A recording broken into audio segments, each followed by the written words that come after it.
Ah, nous sommes prêts à faire les bonnes formalités. C'est vous qui pratiquez mal le commerce. Et vous vous dites non, vous êtes prêts à faire le bon commerce. C'est eux qui ne font pas bien les formalités. Qui a raison? Qui a tort? C'est pour cela tout le monde ne peut pas exercer le commerce. Parce que c'est une activité régie par des lois.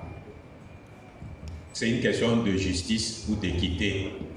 Donc celui qui s'intéresse à ce commerce, qu'il fasse l'effort de respecter les lois qui régissent le commerce. Et c'est tant mieux pour tout le monde. Pas de tricherie, pas de tracasserie, pas de tout ce que nous déplorons. Maintenant, de leur côté, eux, ils connaissent bien les textes. C'est pour ça que chaque fois je sollicite M. Anthony pour nous expliquer terre à terre l'activité.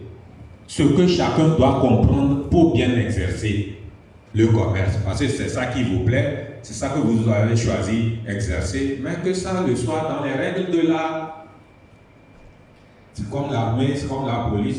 Tout le monde ne peut pas exercer, quelle que soit la volonté. Donc, il faut un apprentissage à ça.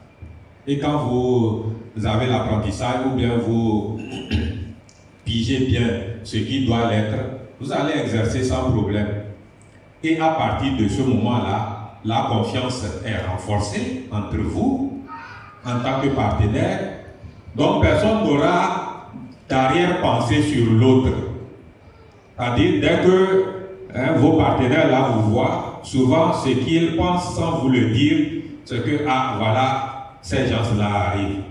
Voilà, ils vont venir nous dribbler, nous jongler. Et ils s'apprêtent, ils vous attendent. Sans vous connaître, mais ils lisent déjà dans vos têtes ce que vous mijotez, ce que vous pensez. Peut-être ce n'est pas vrai. Et puis, vous venez vers eux et ils vous servent ce que... Maintenant, vous, quand vous les voyez, ah, voilà nos tricheurs, nos tracassiers, etc. Et puis vous vous apprêtez aussi, vous venez vous imaginer des choses à les servir et puis ainsi de suite. Mais ça n'arrange personne, hein.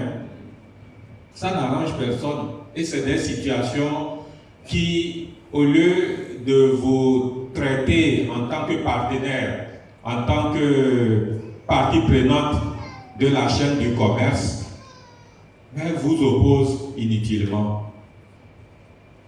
Vous opposent inutilement, avec des conséquences négatives.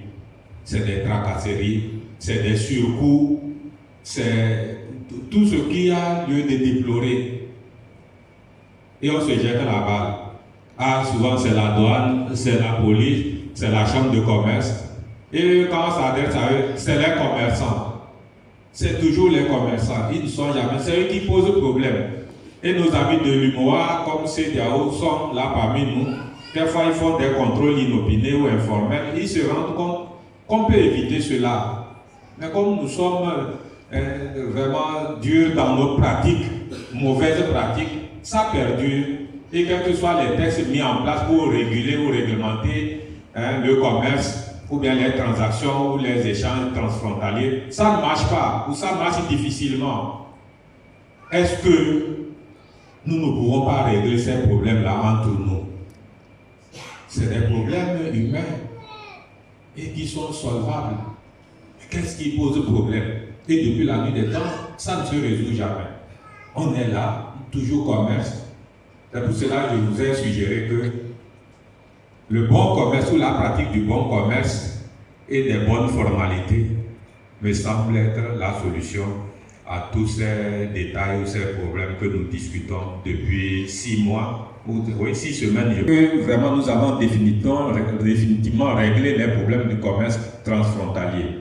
Vous allez voir qu'après cette formation, au-delà des recommandations, des conseils qu'on nous a donnés ou qu'on s'est convenu à mettre en place, mais on va les vivre toujours.